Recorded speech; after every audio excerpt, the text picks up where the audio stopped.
Bullet Club.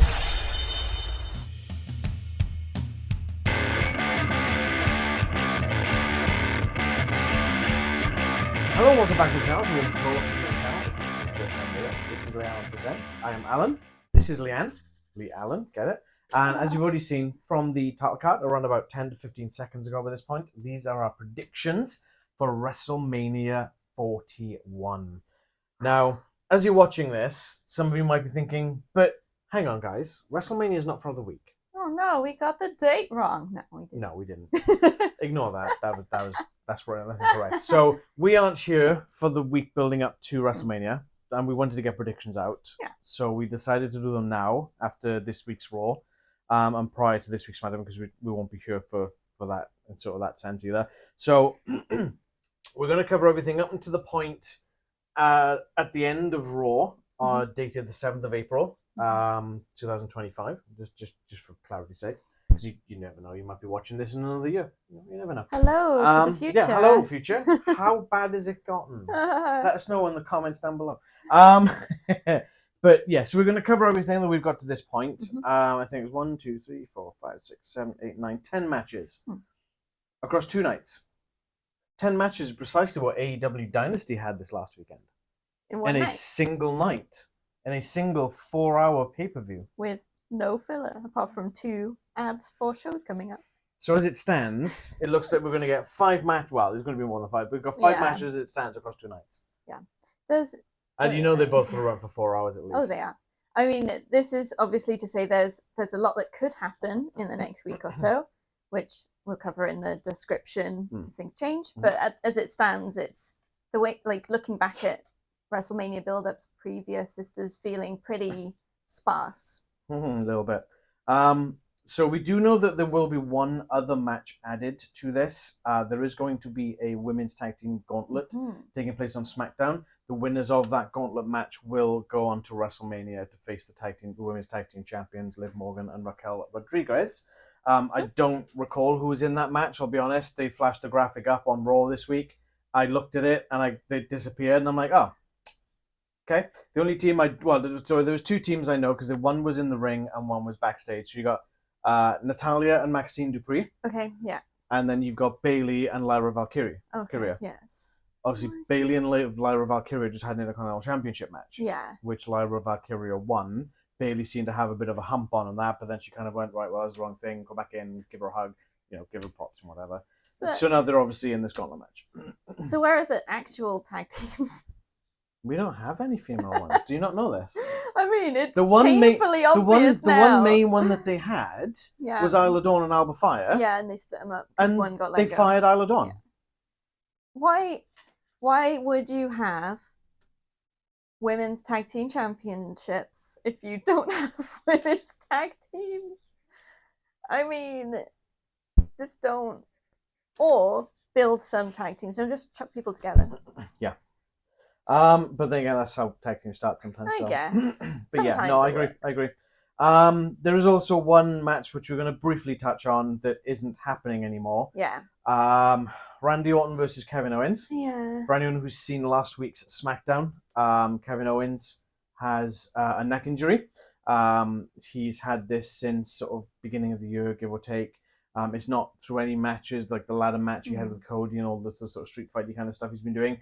It legit happened in apparently a straight up wrestling match, and I'm not entirely quite certain when, whom, or how it happened. No. But he's going to be out for a significant period of time because he needs neck surgery.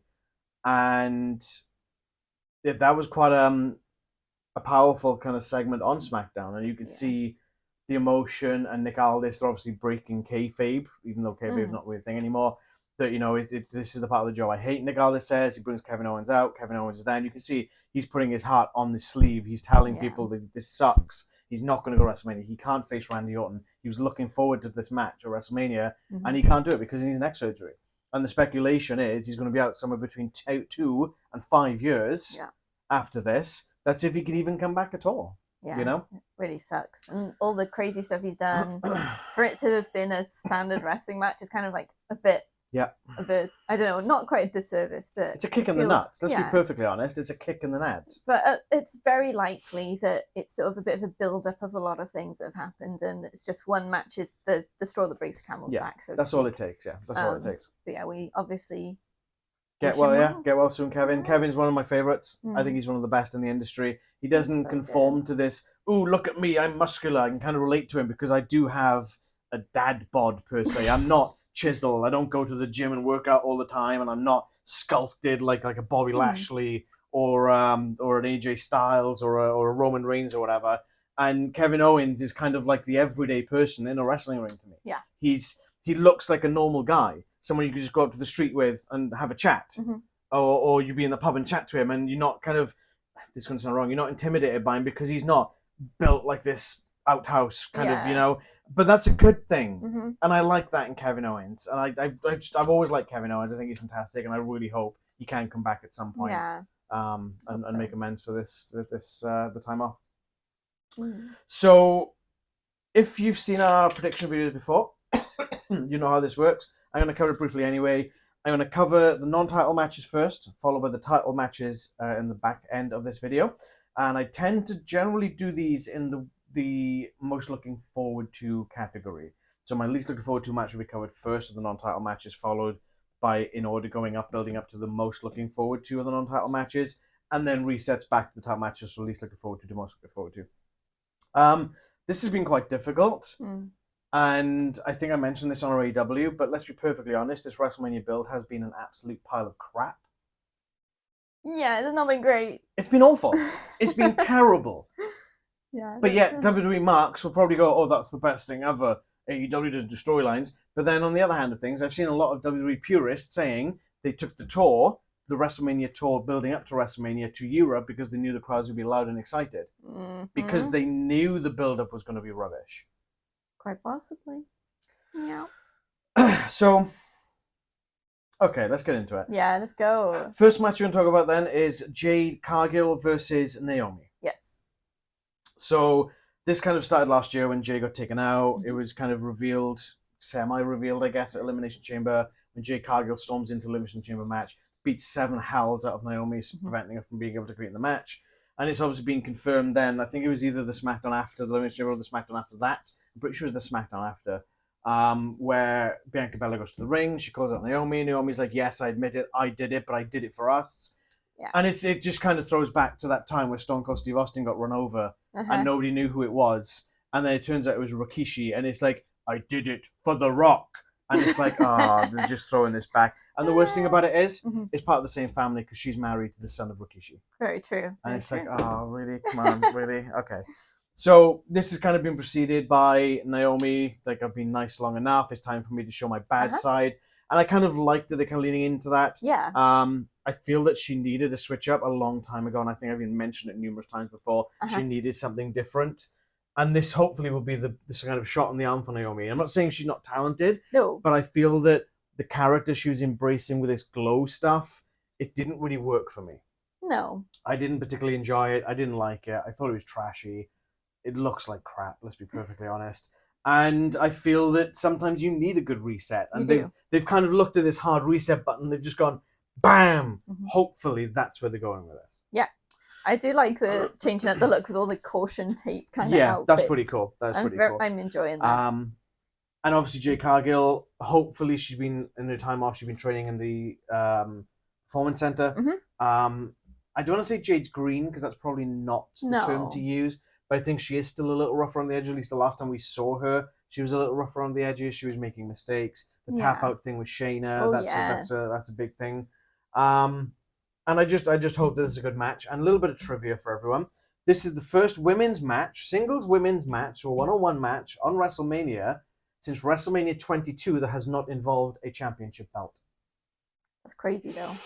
19 years. That's crazy. And the last one was Tori Wilson and Candice Michelle in a Playboy pillow fight match. Which is a whole different thing. Yeah, so why is it taking them this long? I know. It's it's weird. So much for women's evolution, right? Well, rumor has it and speculation and innuendo, they may be doing Revolution 2 this year. Okay. Cool. So the whole women-only pay-per-view or premium live event at this point. That was quite interesting. Apparently, they're looking to possibly do that again this year. Is that why they're trying to get tag teams again? Possibly.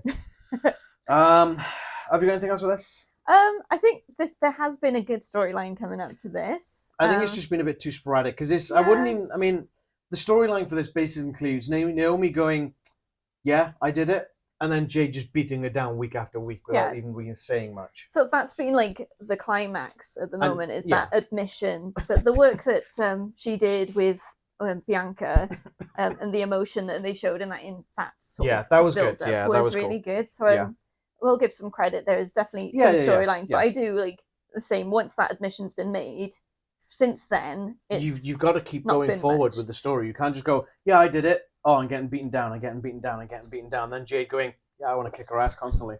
Yeah, so we haven't. That's pretty much all it has been. The momentum's not really been kept up, but it could lead to a good match. Yeah, I hope so. We'll see. Who you got? Jade. Yeah. Just because I cannot imagine in my wildest dreams Jade not winning against Naomi. I think like straight shoot fight. No, it would not happen.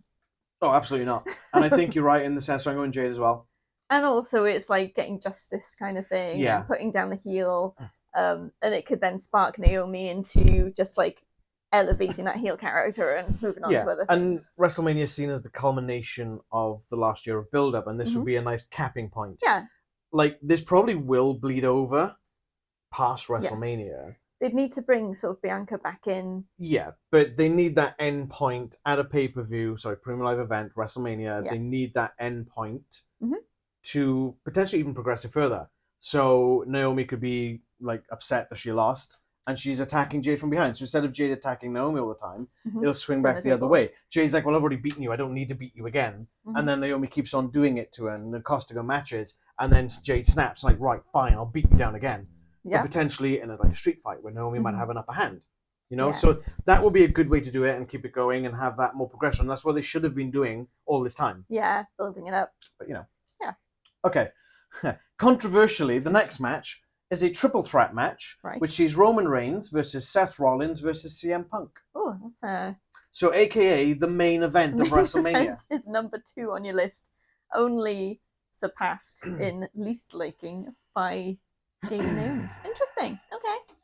So, very, very brief because we've covered a lot of this before. Yes. CM Punk eliminated Roman Reigns and Seth Rollins from the Royal Rumble. Seth Rollins stomps Roman Reigns onto the steel stairs, putting him out for a couple of months.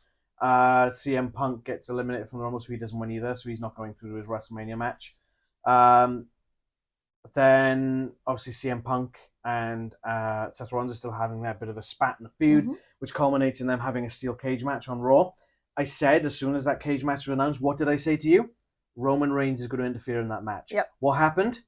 Roman Reigns interferes in the match. Just as Seth is leaning by the door, kind of debating whether or not he wants to keep beating the hell out of Punk or leave the cage, Roman Reigns comes in behind, grabs the rear naked choke, drags him out and starts pounding him outside the cage. Effectively, Seth wins because he hit the floor first. And then he goes in and beats up on Punk as well. Much to the chagrin of Paul Heyman. Yes. Obviously, since that, there's been a little bits here and there, but there hasn't been any real physicality per se. I think it was the last SmackDown that they held. I want to say it was in London, I think. Don't quote me on that. Memory sometimes isn't the best. I think it was in London where they had the contract signing. And Roman comes out, signs it. Rollins comes out, signs it. CM Punk comes out. Roman's like, "Wait, are you actually reading the damn thing?" Punk's like, "Yeah." No one reads the contract. Paul Heyman just kind of leans over into the microphone and he goes, "It's in there. It's in there. What you asked for, it's in there. This match is the main event of WrestleMania." And I reckon Punk did know beforehand, but you can see he's kind of tearing up because it's been his ambition and his dream to main event WrestleMania. You know the only reason he wants to write main event WrestleMania? Dollar bills, yo. Yeah. And obviously he's got that. So then fast forward to SmackDown from last week. Roman Reigns in the ring, Seth Rollins in the ring, CM Punk's in the ring. They're kind of having a bit of verbal back and forth, and everyone wants to know what this favor is that Paul Heyman owes CM Punk. CM Punk's like, "You know what? My favor is that Paul Heyman is in my corner for WrestleMania." And Roman's like, ha, ha, tell him no. And Heyman's like, I can't.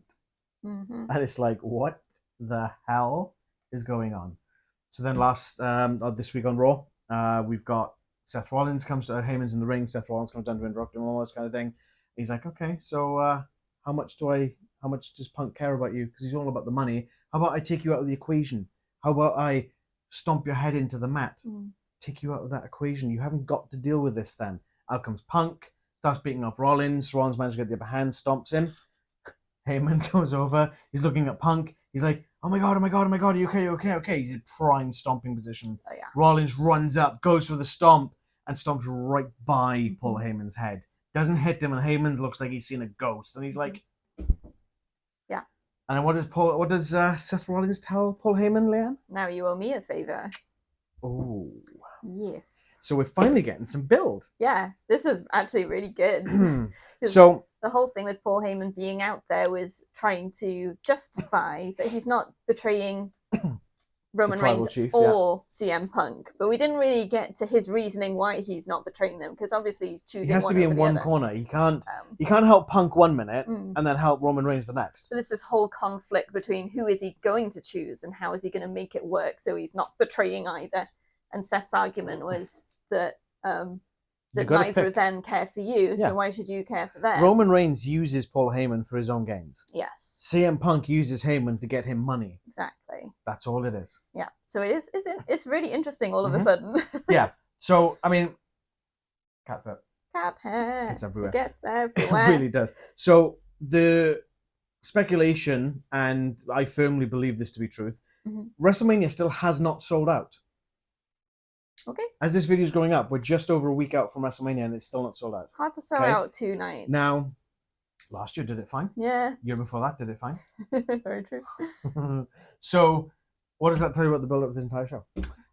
But the speculation on this triple threat match happening is that they can't sell it out without some big names being thrown in the mix. And Seth Rollins, Roman Reigns, and CM Punk can be seen as big names. Yeah. Whether you like them or don't like them, they can be seen as big names, so they've thrown them into a match to try and gain ticket sales. Whether or not that's worked, I do not know. Yeah. I don't keep a close eye on the ticket sales. All I know is it's still not sold out. Yeah. Yeah, those 3 will guaranteed get a chant of some kind. Yeah, guaranteed. You can't say that for many I can imagine this starting off. 3 of them are just standing in the ring, squaring off, looking at each other, and there's going to be a stupid "This is awesome" chant. Yeah, that's going to be... Why? Nothing has happened. It's going to be a good 20 minutes at the start of this match of chants and singing. So stupid. Anything else you got to say about them? I think it's got potential, but it does also feel like it's thrown Punk, together. overrated. Yeah, true. Roman Reigns, part-time. Yeah. Also overrated. Rollins is the MVP of this match. He's great, yeah. He could make anyone I look get good. bored of Rollins. I kind of go with peaks and troughs for Rollins. Because he's overused sometimes. But he can go. Yeah. And Roman Reigns 11 times headlining WrestleMania, that's too much. And I'm here. Was it 11 times headlining or 11 times being there? 11 times headlining. Oof, gosh. I'm here for Paul Heyman. Because he headlined anyway. twice last year. Fine. Paul Heyman all the way. Yeah. I just Paul wanna see Heyman is the main catalyst of this match. I'm here just to watch his facial expressions at ringside. Paul Heyman he's a national treasure. Yes. He really is. Must protect Paul Heyman. Unless it's from Seth Rollins. It's for his own good. Yeah. And that being said, then who you got? Oh, it's really hard. It very much depends, I think, on what Paul Heyman does and how he reacts to things. And things could change in the next week or so as well. I think that based on what happened on Raw, my guess is for Rollins. So I think whatever Heyman does will affect either Punk or Roman most. Yeah. So if anything, Rollins will be the opportunity Ultimate opportunist. And make something of it. So you're going Rollins. I'm going to go Rollins. Okay. It's a bit of a weird sort of logic. Things might change. Who am I going for? Roman? Seth freaking Rollins. Oh, yeah. So I love it when we agree on stuff. It makes me feel like I might be right. I'm fantasy booking this in my head. This is kind of how I want to see it going. The one thing that Seth Rollins said to Paul Heyman on Raw this week that we didn't really touch on is the Survivor Series match. Yes. Okay. Seth Rollins was the first choice to join the Bloodline. He turned them down. Yeah. Okay. Heyman then went to CM Punk. Okay. So, what if Seth Rollins, when Heyman approached him to join that War Games match, was like, you don't want me in there, and you don't want Punk in there, because you know what's going to happen. But what if we play the long game? Okay, so what if Seth said to Heyman, I'm not going to do it, and I'm going to say just because Roman Reigns is toxic and all this kind of stuff, get Punk to do it, because he will beg for a favor. Let's see what that favor is, and we'll play it from there. Obviously, now it's in the back pocket. He wants Heyman there. What if Heyman betrays Punk and Roman Reigns and joins Seth Rollins? Interesting. Because he's fed up of being used. Yeah. Where was Roman, as Seth Rollins said on Raw, where was Roman Reigns and the rest of the bloodline when the new bloodline decimated Paul Heyman in his hometown and put him through the table? In front of his family. Where was CM Punk when that happened? Yeah. Punk's in it for the money. He says that himself. Yep. Roman Reigns is nowhere to be seen. When he can't get his own way, he leaves. Yep. He comes back on his own terms. So what if he swerves it and joins Seth Rollins? Interesting. That's what I want to see. That's what I want to see. Cool. Next match we're going to talk about then. This probably should be lower, but one catalyst in this match is making it higher. And that's my boy, AJ Styles, taking on Logan Paul. Boo. What a wasted opportunity for AJ Styles at WrestleMania. Yeah. Repping the AJ. OG AJ from WWE when he first joined for the Royal Rumble. I mean, this has kind of come out from nowhere as well. Yeah, I was going to ask, because I can't think of any of the build-up at all. There was some sort of offhand comment, I think, from Logan Paul that said something about, AJ Styles is nothing, and this guy's nothing, that guy's nothing, and AJ Styles was like, I'm nothing, I'll meet you in the ring next week. Oh, that's it. And then they met in the ring, and then they confirmed it, and then Logan Paul beat him down a little bit. That's pretty much it. But then we are going to get Karrion Kross on Raw next week, taking on AJ Styles. Yeah. You know Logan Paul's going to get involved in that. It's obvious. Yeah. But I'm glad to see Karrion Kross doing a little bit more. I really enjoy Karrion Kross's work, and seeing Scarlett there as well. That's fantastic. That's all I really want to give to that. Unfortunately, there's been zero build up to this pretty much. AJ Styles deserves much better. He should be possibly going after a title. Yeah. AJ Styles and Braun Breaker, that was teased at one point. Where'd that go? Have you got anything? No. Have you got one in? Oh, I hate to say it, but it's probably Logan Paul, isn't it? I really hate to say it, because I don't think he deserves to win. Logan Paul's winning. AJ Styles is a veteran. He's a true superstar, a great professional wrestler. He's being underused and now just shoved in with Logan Paul, who's going to win because he makes money. Because Logan Paul. Yeah. Our next match we're going to talk about is going to be the last of our non-title matches. Cool. I'm really gutted for AJ Styles. I really am. Yeah. I really am. Because obviously he said himself that his career is winding down. He's not getting any younger. He's getting banged up. He's getting more injuries. He deserves much better than this. Go to AEW. Social media prick. Just for like a last year. I'll say it. Prick. Yeah.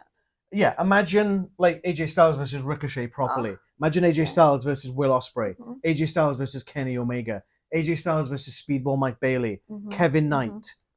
Any of Top Flight. AR Fox. You could do some great matches. Yeah, just like let your contract run out. WWE. Swerve. Head over to AEW for like a final hurrah. That's good. Imagine. Yeah. Really now, next match we're going to talk about was made on Raw this week, and it sees Rey Mysterio versus El Grande Americano. The new lucha sensation who's been around for decades, apparently. Even though they did use some questionable AI in that entrance package thing that they did. Deliberately questionable. I mean, it was tongue in cheek, but I think they copped some flack for doing that because it is AI, and obviously AI is being a very big topic at the moment. Yeah. So obviously Chad Gable's had a bit of a feud. Him and American May have had a bit of a feud with the LWO, Rey Mysterio, Dragon Lee, etc. And it just seems to be non-ending. It just seems to keep not boiling over. It's not hitting that boiling point. It just kind of keeps. If you imagine sort of simmering. Yes. You're not boiling. Whatever you're cooking, you're simmering it. That's kind of where this is going until Raw this week. Yeah. El Grande Americano. So, okay, right, I'm going to have myself. I know it's kind of difficult to know where the plot this is a complicated one. So, Chad Gable is getting beaten by the luchadors. He gets beaten by Penta. He's beaten by Rey Mysterio. Beaten by Dragon Lee. He's getting beaten by every single luchador in the company. So he's like, right, guys, American made. I need to go. I need to find a way to be able to beat the luchadors. Mm-hmm. So he saunters off and he does this kind of world travel thing, and he tries to find a way to beat some luchas and whatnot. Then we see this kind of vignette package thing of him finding this guy. I don't even know where the hell he was. I can't remember if it said specifically. It's probably Mexico. Yeah. I'd imagine, obviously, lucha, what's kind of origin it's from. And he comes up to this guy and he's like, I have way for you to beat the luchas.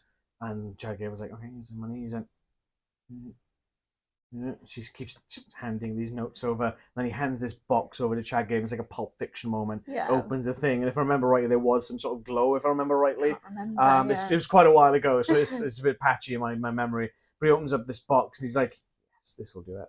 So he kind of ends up coming back, and he's like, "Oh yeah, okay, you've got a match tonight with I can't remember who it was." He's like, "Oh, I've got a doctor's note. I've got flu. I've got flu. I can't go."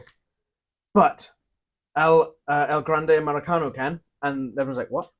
El Grande Americano? Who's that? Well, it's the luchador sensation who's been a veteran. He's big and praised. He's won all these titles and all this kind of stuff. So again, they show this package, makes his debut, and he's really friggin' good. Okay. But it's clearly Chad Gable in the mask. Is it though? If it's not, it's a very damn good stunt double or body double, you know? Pretty sure it is. So obviously he's had a couple of matches now and he's winning them, and he had a match last night with Dragon Lee. Of this week on Raw, sorry. I'm losing the plot. I'm losing track what day it is. But then obviously he's on the back foot. He's kind of losing a little bit. All chaos is breaking loose, and American Made again beaten up by LWO and all this kind of luck. So he gets Ivy Nile to hand him a bit of metal, probably about this long. Didn't see how thick it was. Slides it into the mask, right in the forehead, and Rey Mysterio's up on the apron. He kind of because he goes on the top rope, and Rey Mysterio comes up and he headbutts him, and Rey Mysterio just goes down like a sack of potatoes. They does a flying diving headbutt off the top onto Dragon Lee, obviously pins him, and Rey Mysterio takes exception to that, goes to Adam Pearce, and Adam Pearce is like, look, you're a legend, Ray. I'll give you whatever you want. Name the place, name the time, you'll get Chad Gable. And he's like, no, I don't want Chad Gable. I want El Grande Americano. I want this joke of Luchador. I want him at WrestleMania, and Adam Pearce is like, you got it. And that's where that's come from. But yet, the build-up for this, because it's been going for a while, it's kind of integrated, even though it has only been simmering, it's the storyline with the most substance right now. Yeah. And it's hilarious. It's brilliant. Like, Adam Pearce knows it's Chad Gable. Absolutely. Every week he comes in, they've got a cold, got a sniffle, and then out comes El Grande, you know? But then all the other wrestlers, apart from maybe, I think there's a couple that are saying it is him, like Rey Mysterio clearly believes that it's not Chad Gable, that it's some other person. And it's just really it's silly. It's silly fun. It is. And you need a bit of silly fun in WWE.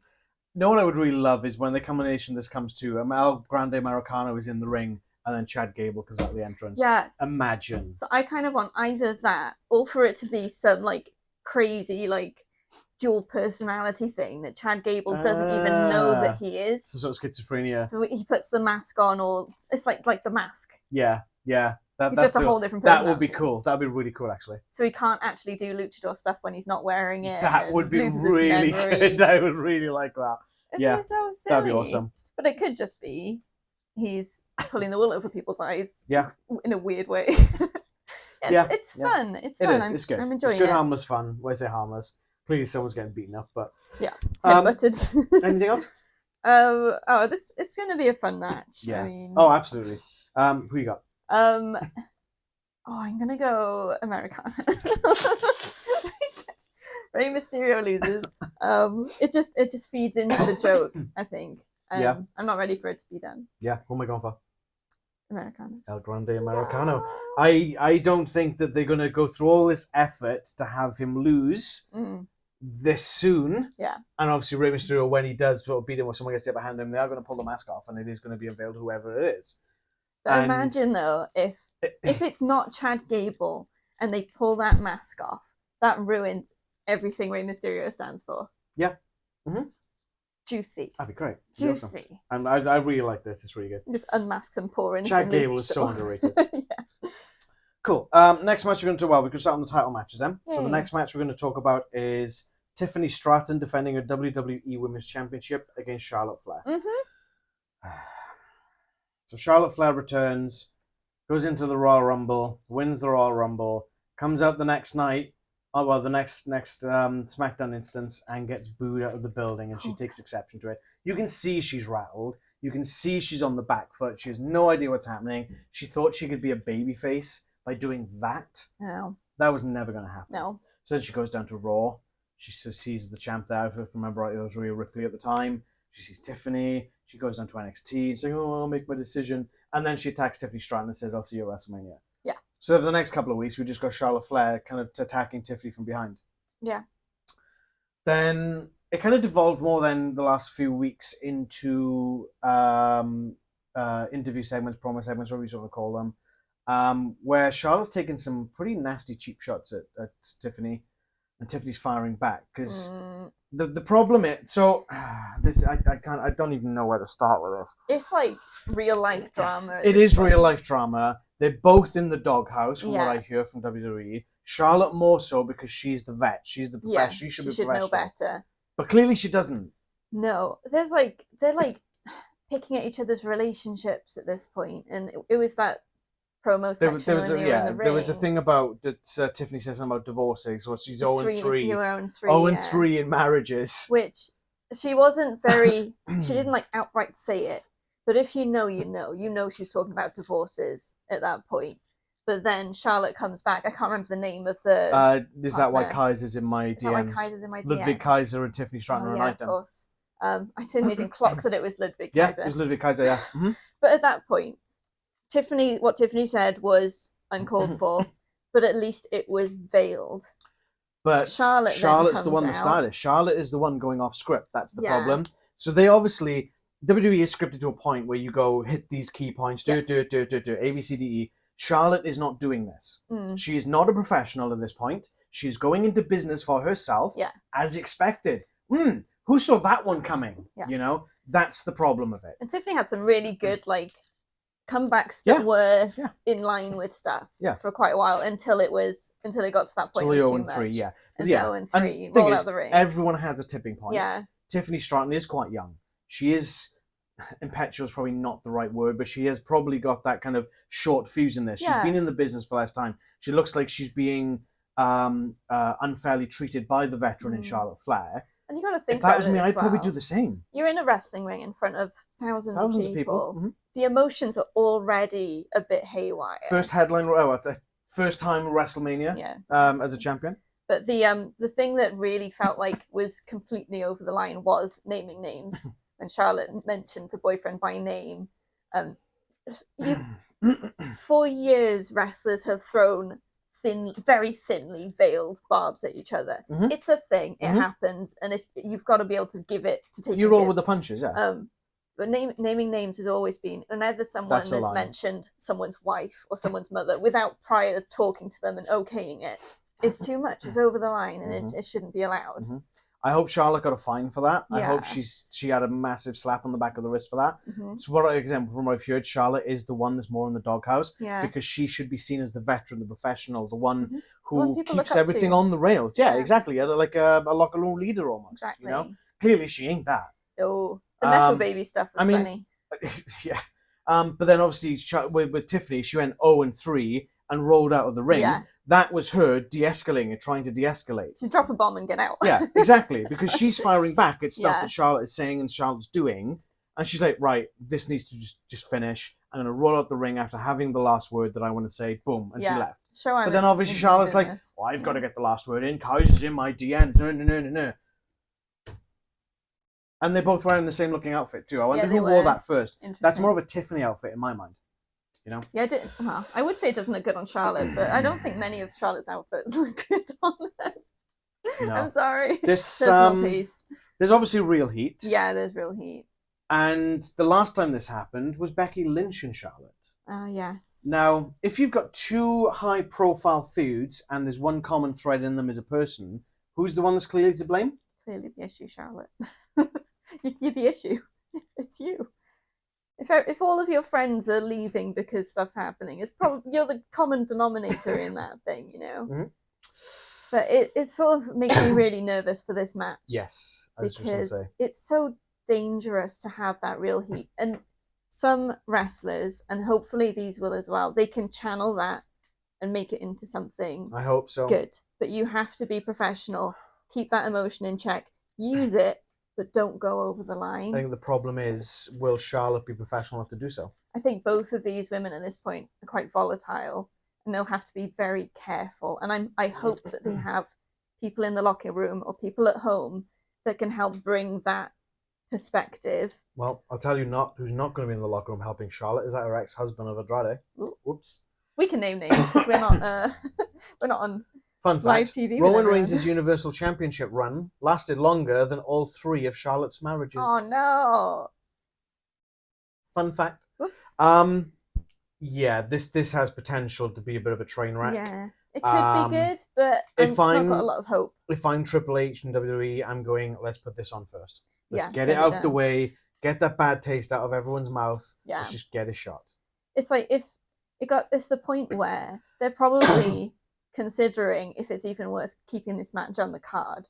They have to. If it escalates any further, I feel like they'd have to. It's a WrestleMania match. It's a privilege. Charlotte's the for Rumble wrestlers. winner. Effectively, she has to have the I match, know, right? which puts them in a tight corner. Yeah. But it's like if they're going to behave unprofessionally, they shouldn't be allowed to have a WrestleMania match. There are other people that could be in that spot. Yeah. Plead the injury card. They both injured. They had a fight backstage. Yeah. Tiffany stripped of the title. Charlotte stripped of her title match. Be done. Punishment. But it's SmackDown for the next couple of weeks before leading into WrestleMania is going to be interesting. Yeah. Who have you got? Charlotte.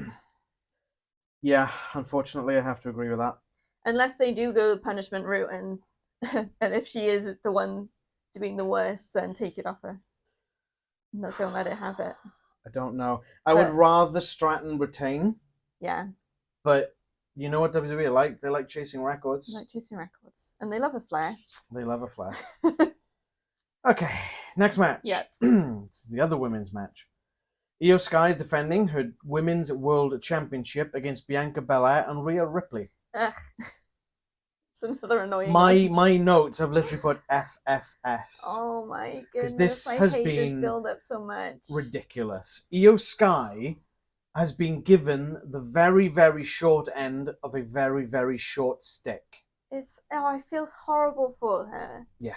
It's like I love Rhea Ripley. She doesn't She's deserve like one this. of my favorites. Bianca Belair, while yes, she's overplayed a bit. A bit? she A bit. she is good.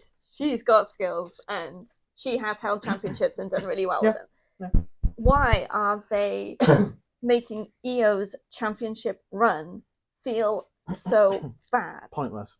They're just burying her completely, even to the point of on Raw. You're probably going to talk about this over a Go on, let's go on. on Raw when they have the 3 women coming out.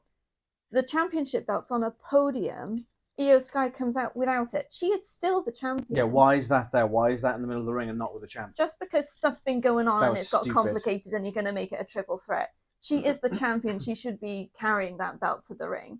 It just feels like her championship run is being overlooked completely. And I hate it. The worst thing that happens in this feud, and I'm not gonna push you obviously, but every time Io Sky's in there and Bianca Belair and Rhea Ripley are butting heads and Io Sky tries to get in there, they just kind of go, Just push her in the not face. today. And it's like, what the hell are you doing? She's the champion. Have some respect.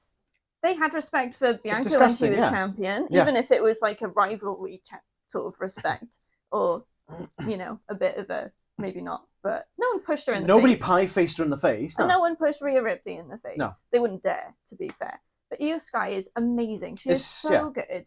She deserves that championship, and it's just What it's it looks just like to painful me, watch. what it looks like to me is Rhea is tall. Yeah. Bianca is tall. Yeah. Io is short, so they're treating her like a damn child. Yeah. So This I'm I do not like at all. The only And the only reason way- this is higher than the Charlotte and Stratton match is because Charlotte Flair really rubs me up the wrong yeah, way. that's fair. But Bianca Belair is getting to Charlotte Flair territory. In my mind, the only way that this can pay off, there is a flag. The only way this pays off is if Io wins this match. If she doesn't win this match, I'm gonna actually be like genuinely upset Yeah. because it's just not fair. No. She won the title. So for those, we haven't quite covered that yet. So Bianca Belair won Elimination Chamber, as you've already probably seen from her actions or from the Elimination Chamber herself. The next night on Raw, Io Sky versus Rhea Ripley for the championship. Bianca Belair sitting at ringside. Yeah.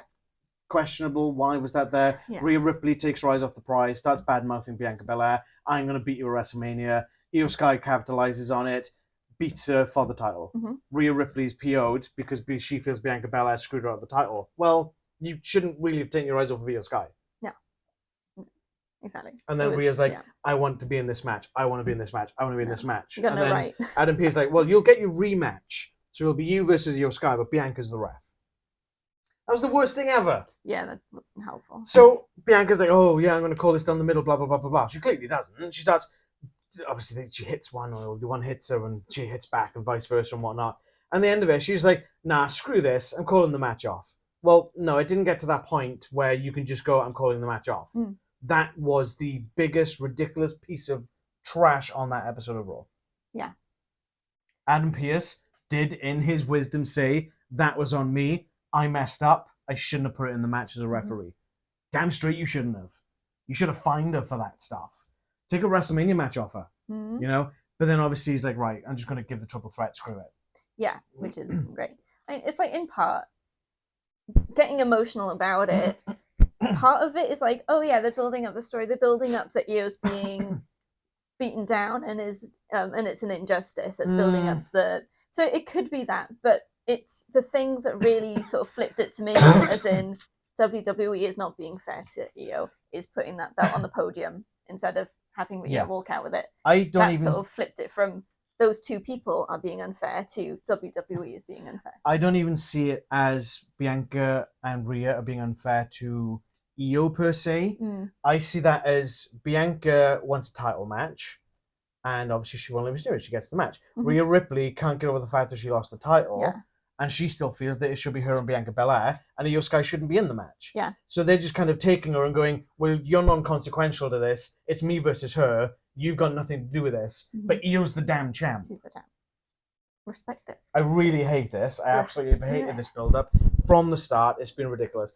Bianca should never have won the Elimination Chamber. No. Simple as that. I would have much rather seen Liv Morgan win the Elimination Chamber. Yes. And go on to this position. Because I think Liv Morgan and Io Sky at Mania would have been a great match. Oh, yeah, that would be awesome. You know? I think the build-up would have been a lot better too. Yeah. Anything else? No, I think we need to move on. What you got? Okay, I'm going to go, it's a bit wishful thinking. I'm going to go Io. Yeah. It's mainly because, like, if they don't have her win, then this whole thing has been wasted, and I can't stand it. So I'm not good. I'm gonna say Io. Who am I going for? Bianca. Rhea. Oh yeah. Rhea is obviously a big hit with the fans right now. Yeah. Bianca's getting booed out the building. She is. And I've got a really bad sinking feeling that they're just gonna get Bianca to probably get beaten by Rhea. Io's not even going to be in the decision. See, in our AEW predictions, we do the desired result, where you can basically take the bye if you want someone to win so bad that you don't want to say against it. Yeah. If we did this in the WWE ones, this would be it for me. Yeah. But for me, it would be AJ Styles and Logan Paul. Yeah. And I feel like really emotional about this stuff now. It's just silly, but I would just want to put out for the record, I want to see Io retain. I don't want Bianca Belair with another belt. I don't want to see Rhea Ripley getting another belt right now. Not right Rhea now. doesn't need a belt. She doesn't. Why is she so adamant about getting a belt? You don't need it. Build a feud around a storyline. You don't need a belt. Don't need a belt. Rey Mysterio, Chad Gable haven't needed a belt. Nope. Because they got a hilarious storyline. Exactly. We need more of that. Even Jade Cargill and Naomi hasn't needed a belt in the picture. Nope. And that's more compelling. Yep. Just because of the way they're treating Io Sky. Anyway. Speaking of pointless, next match we've got for the the World Heavyweight Championship. I always forget it's not the WWE Heavyweight Championship. Gunther is defending against Jey Uso. Yeah. So Jey Uso won the Royal Rumble. Yes. Obviously goes on to WrestleMania to main event. WrestleMania. Can you tell me what the main events of WrestleMania are? The actual two finishing matches of the night? I know there's the Punk and Rollins and Roman is one. I can't remember the other one, but I know it's not this. It's Cody and Cena. Cody and Cena, that's right. Of course it is. So, yeah. Royal Rumble goes on to main event WrestleMania. No. How many main events is WrestleMania going to have? 6, 7, 8. They've done it All before. are all these matches main event matches? They've done it before where they've had like 2 main events. And we spoke out very blatantly stupid. about that too. It's ridiculous. It's ridiculous. So yeah, Jey Uso wins the Rumble. Yeah. He's gone on to face Gunther for the title. For God knows how many weeks, Gunther was just coming out and beating the hell out of Jey Uso. Yeah. Just because he can, because it's Gunther, he's a bulldozer. Yeah. Jey Uso's never beaten Gunther. Gunther's beaten him in straight matches like 2 or 3 times, wherever it was. Hell, before the Rumble, it was a Saturday night main event which had Gunther versus Jey Uso for the title, and Gunther beat him down. How many times does he want to be beaten before he goes out? So again, this is really weak build up. I feel the WWE backed themselves into a corner with this one. Last week on Raw, there was Jimmy Uso versus Gunther. After the match, he's beating down on Jimmy again, trying to really make a point. Zip ties Jey Uso to the ropes, pounds on Jey Uso, hits him with a chair, busts him open, basically puts him on the injury shelf. This week on Raw, Gunther comes out. All of a sudden, Jey Uso's music hits because Gunther's supposed to be cutting a promo. Doesn't get a chance. Jey Uso comes out, smashes the mic out of Gunther's hand, not allowing him to talk. And Gunther's like, what the hell? And Jey Uso's like, yeah, I'm not afraid of you anymore. I'm going to beat you at WrestleMania for Jimmy, for me, for my family. I'm going to take that title off you. You know what got me, though, about that promo? What?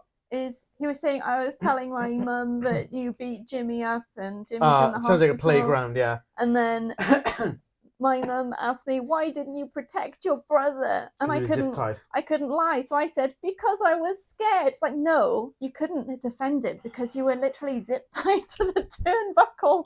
You didn't have to lie about that. You literally couldn't move. I was scared. But now he's like, no, I'm not scared of you, and I will do whatever it takes, blah, blah, blah, blah. Just bring some zip ties, he'll be scared again. You know the one thing that got me about that promo? Gunther is a powerhouse. Yes. He beats everyone down. Yes. He's not scared of anyone. Not even before Jey Uso started talking. Jey got in the ring, Gunther looked scared. Yeah. He looked concerned. He looked worried. I don't know why. I don't know why. It's a bit of a weird turn. It would have been better rather, if he had the smug, arrogant look, and Jey Uso keeps going and going, he's like, if you got a family, tell them that I'm going to beat you down. Tell them you're going to lose to me, and let's go, whatever it was he was saying. And it's like, okay, at that point, you can go, when you bring a family, you can start maybe going, yes. Okay, now I'm starting to get a bit concerned. It was straight off the bat, and that felt really bad. Bit of a miss Sal, I suppose. A bit? Yeah. They've backed themselves into a corner with this one, in my mind. If Jey Uso does not win, that's a waste of a Royal Rumble winner. Yes. If Gunther doesn't win, that's his title run made to look stupid and pathetic. Yeah, because he's lost to someone who he's beaten many, many times. Exactly. Yeah. They've backed themselves into a hell of a corner here. And I don't see a good way out of it. No, unless DQ. They would not do that at WrestleMania. No, they wouldn't.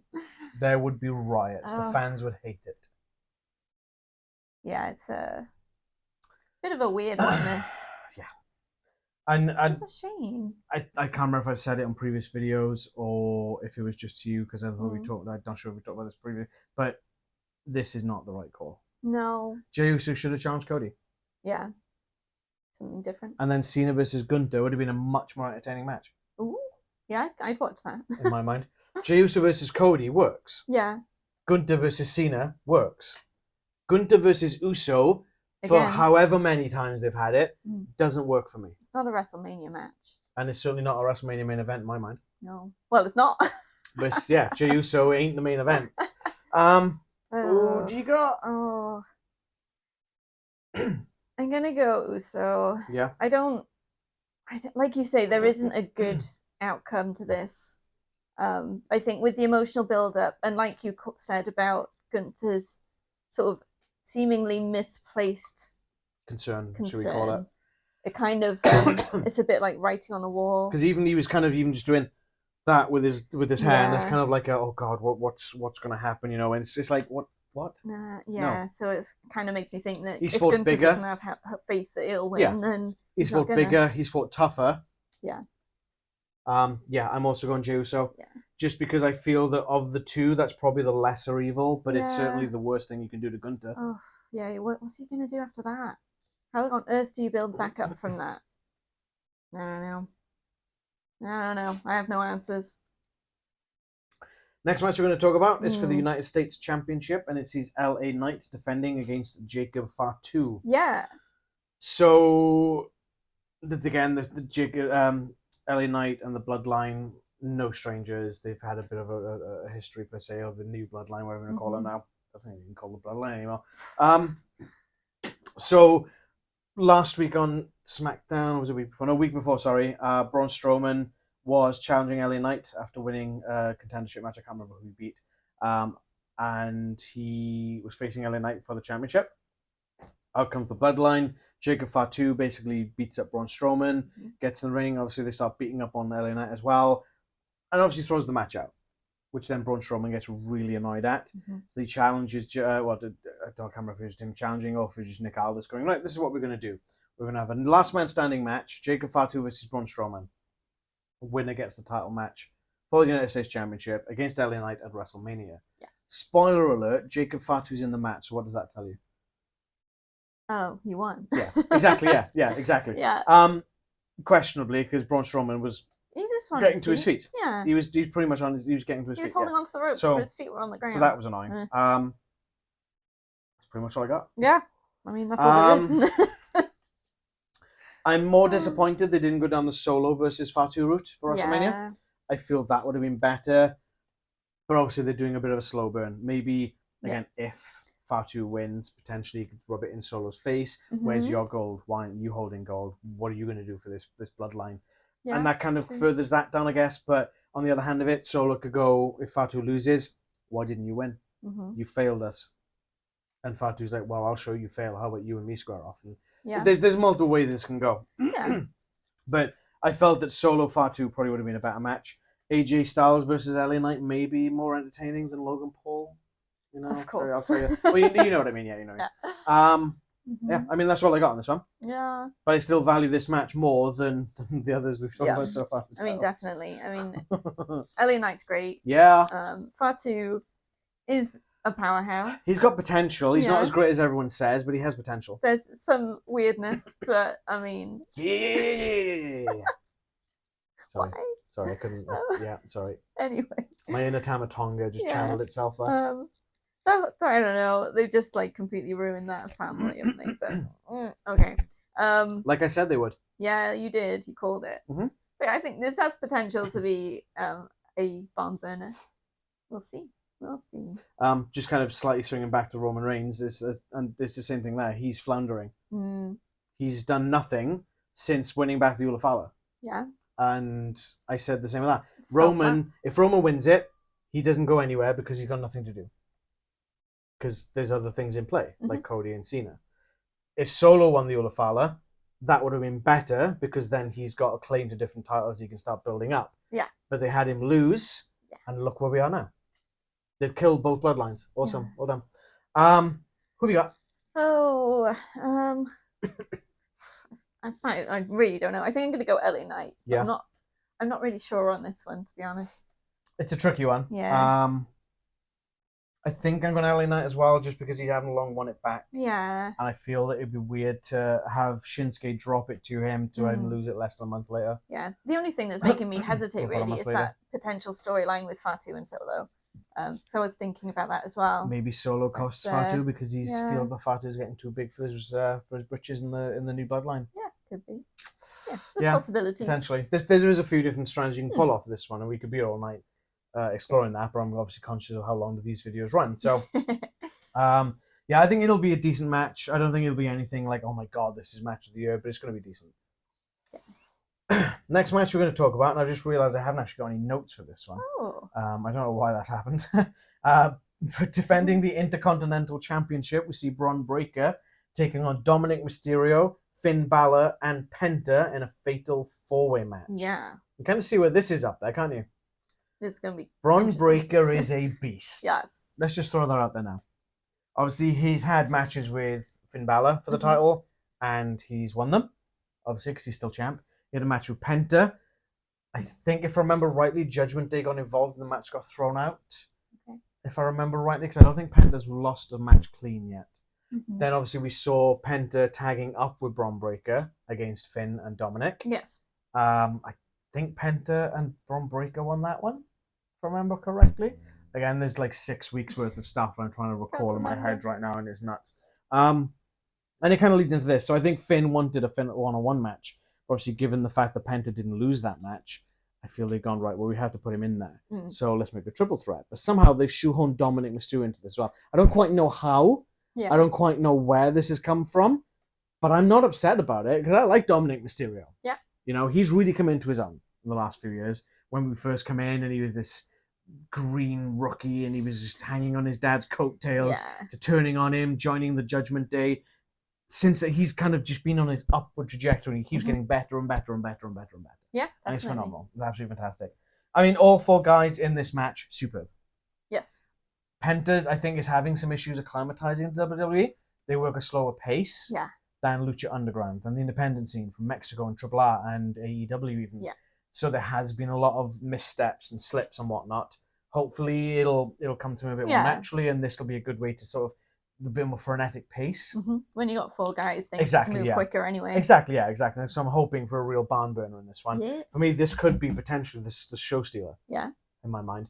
And obviously we got Braun Breaker with his speed, which we saw on Raw this week when Penta was facing Dominic Mysterio, beat Dominic Mysterio, and Braun Breaker turns up. Carlito's in the ring, beating down Penta with Dominic Mysterio. Braun Breaker's music hits. Carlito goes out the ring. Braun sprints down the entranceway and dives and spears Carlito pretty much in half. Yeah. Roman Reigns, take notes of how to do a spear, please. Oh, it's such a good spear. Because that is a friggin' spear. And he followed it up with another great spear. So. He did on Penta. So there's in my mind, there's no real weak links in this match. If I had to pick one, it's Dom, because he's the youngest and the newest of in the industry per se. But he's got some really good blood in him. It's Rey Mysterio's kid, obviously. Yeah. He's obviously been training since a young age. He knows what he's doing. This is going to be great. Definitely. And we got much else to say about this one, have you? Having Finn Balor and Dominic Mysterio in the match is interesting. There's definitely been some looks between them. Oh, there's been tension. I think after Braun Breaker's sort of rampage there, Finn Balor comes out and puts him down, grabs the belt and holds it up, and he's looking over to Dominic. Forgot about that. But then still raises the belt. So he's sort of obviously looking at his teammates there, and it's going to be in the match, but he still wants this badly. Kind of building up to this, it seems that there's a bit of friction between the rest of Judgment Day and Finn. So could Finn be the next one to be booted out of Judgment Day? Possibly. Or to just leave. Maybe. Might go on his own. Maybe. So that could lead a very interesting dynamic to the match. I think how they interact and how that affects everyone else. If you think about that, and if Finn does leave on his own, I don't think that's going to happen. He'd have to be kicked out because Finn is the last of the OG Judgment Day. Yeah. Because it was Priest, Rhea, Edge, and Finn. So he'd have to be kicked out, I think. I don't think he's going to leave that of his own volition. Who you got? Oh, I think I want Braun to retain, I think. It's another tricky one, but I think that it's for me. Is that what you're going for? I'm going to go with that. Yeah. It's between him and sort of Finn for me, I think. But I reckon Dominic and Finn's dynamic is going to make that less likely to work. Yeah. So Braun to retain. Yeah. In an ideal world, I think Finn would be the best one to go for it. I'm going to throw a swerve ball in this. I'm going to say Dom. Cool. Interesting. I'm going to say Dom. So Finn and Dom will team up, do all the work. Dominic will stick the knife in the back and take the glory. All right. It's probably going to be Braun. And like I said, with the updates and predictions, if I do change my mind between, obviously we've got a Raw, 2 Smackdowns to go prior to WrestleMania as we were recording this. I will update the predictions to this down below in the description down below.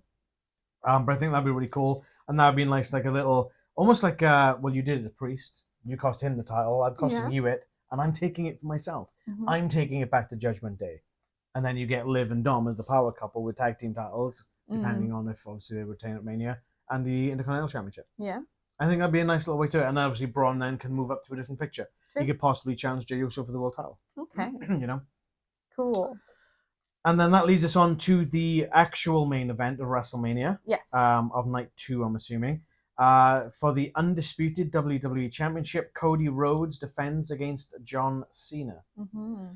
So, I mean, we all saw what happened at Elimination Chamber. I'm not going to rehash that. Needless to say, Cena is very much a heel right now. Yeah. Came out, spent 20 minutes talking, and then out comes Cody Rhodes, and they literally burned half hour of Raw just standing in the ring, talking back and forth. Did the same thing the week after. And the week after that. Yeah. So that's 20% of Raw, 3 weeks in a row, just having Cena and Cody standing in the middle of the ring. God, this is boring. I think it's partly because they're on the European tour. So I'm just choking on liquids. Partly because they're on that tour. They wanted each town they were in to get the feel of it and to get the Cena heel experience. It's, in my mind, you should have him in a match. Yeah. You should put him in the ring. Totally agree. So that's sort of, yeah, I'm not yeah. justifying So, it, no, but I no, feel no, like yeah, that's the yeah. reasoning. Just putting that punctuation on that point. What's the name of the company? WWE. Which stands for? World Wrestling Entertainment. What's the key word in that sentence? Wrestling. Wrestling. Not talking. Yeah. If I want to watch Jerry Springer, I'll go watch Jerry Springer. If I want to watch John Cena talking, I'll go watch one of his films. You know? The biggest bugbear for me on this whole damn thing. What show is Cody Rhodes meant to be on? I can never remember because no one ever sticks to that show. Well, Gunther is the champion of Raw. Okay, That's so a he's clue. meant to be Smackdown. So why the hell is Cody Rhodes coming out every week on Raw? Because Cena's there. It's annoying. It is annoying. It What's the bugs... point having a brand split? Exactly. It bugs the hell out of me. I hate it. Obviously, the last time we saw Cena was in London, where him and Cody kind of had a bit of a back and forth. That was actually quite an interesting and entertaining back and forth, which did end up sort of having Cody Rhodes deliver the crossroads to John Cena. That's the last time we're seeing him before Mania. Yeah. As far as I'm aware, I think that was his contractual dates. That's it until Mania. I mean, tell me you're the epitome of part-time without telling me you're the epitome of part-time, you know? Roman Reigns is taking notes. Yeah, exactly. At this point, I think Roman Reigns has showed up more than John Cena. The problem is that the whole landscape of WWE could change with this match, with the involvement of The Rock, with John Cena, Cody Rhodes. Yeah. You know, there's so many different ways that this could go in a sense, but it's either going to be Cody retains and is the shining knight of the company and is fending off the final boss and his guy in camouflage, which you can't see, or Cena's going to take that title and break Ric Flair's record, even though it's not his actual record. Yeah. Just pointing that out. Yes. There's very big implications of either guys of these winning, and is The Rock going to be there or not? Yeah. You know? Like the whole heel turn was supposedly orchestrated by The Rock. Cena sold his soul to The Rock. Where's The Rock been? What's Hollywood. his point in it? And like, what's he getting out of this? At all? There's got to be something more. Paper champ. Yeah, so it's like to me, he's got to show up at WrestleMania or. So in my mind, then just popped in my head. Yeah.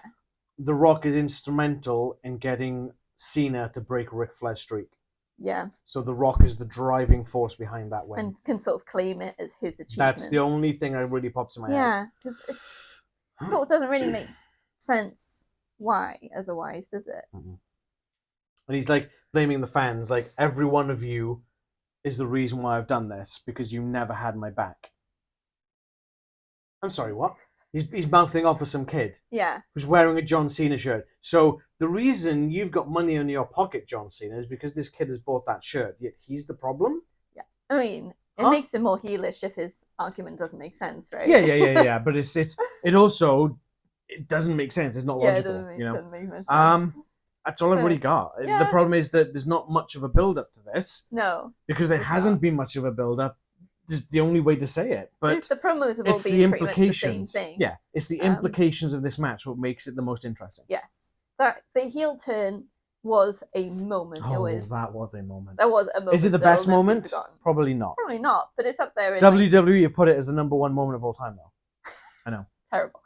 It's something that would be forgotten for a long time, for sure. But you're right. In between then and now, there's been a lot of talk about not much, and just basically trying to explain why John Cena's a heel, and then we're going to a match, which could be excellent. Yeah, this could be a it great could be, yeah. match. The problem is I've never really rated John Cena's in-ring style. Nah, But hopefully Cody will be able to... we'll see. We'll see. Who have you got? For solely the reason of what's the point of The Rock being involved, I'm going with Cena. Because otherwise it doesn't make sense. I'm sorry. So Cena's going to win. Cena's definitely winning this. Yeah. He's definitely taking the title. He's definitely breaking Ric Flair's record. Yeah.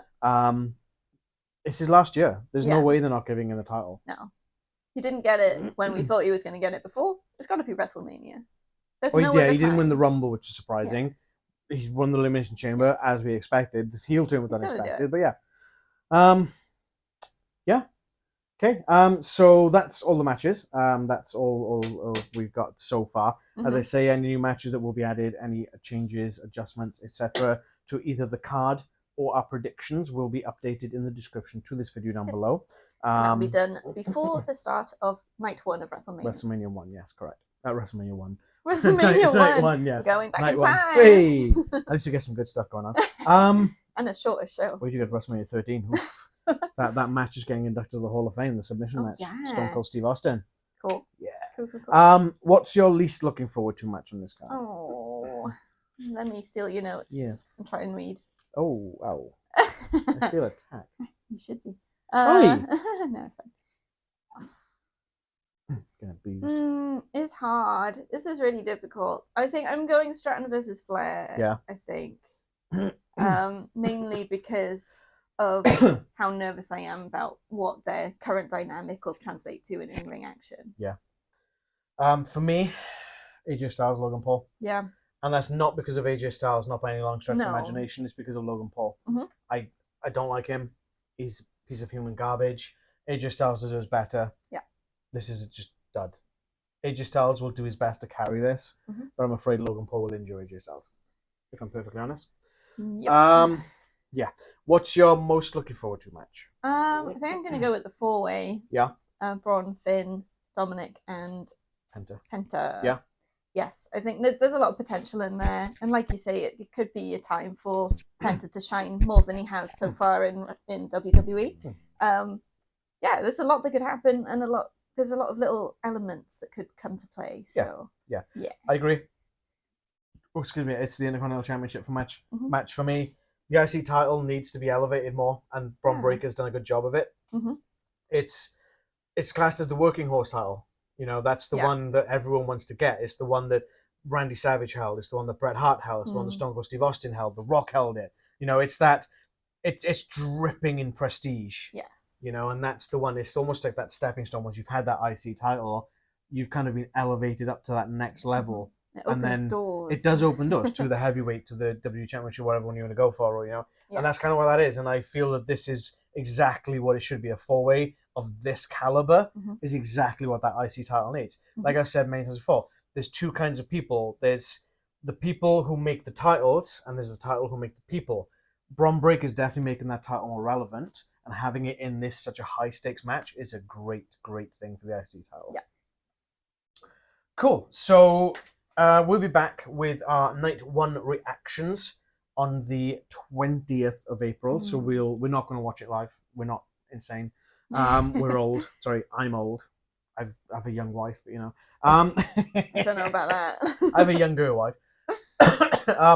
But we'll get up, we'll watch night 1, we'll record, and we'll get them up, and then we'll do the same on night 2 as well over the Easter holidays, because that's exactly when it happens. Thanks, Leanne. Thank you so much for watching. We appreciate your support so much. Please like this video if you liked it.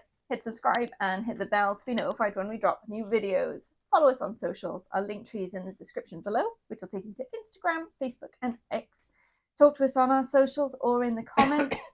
Let us know what you're looking forward to most about WrestleMania, whether it's a match or, I don't know, something else. Hall of Fame. It's going to be pretty good. Let us know in the comments or on socials. The roast of WrestleMania. Oh, I mean, that could be fun. That guy was annoying on commentary, though. Yeah, he was.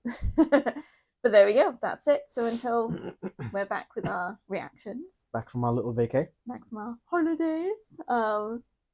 enjoy wrestling, whatever it is you watch. You know, it's all good.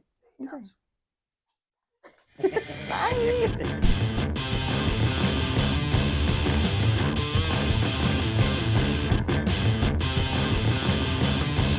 Bullet Club.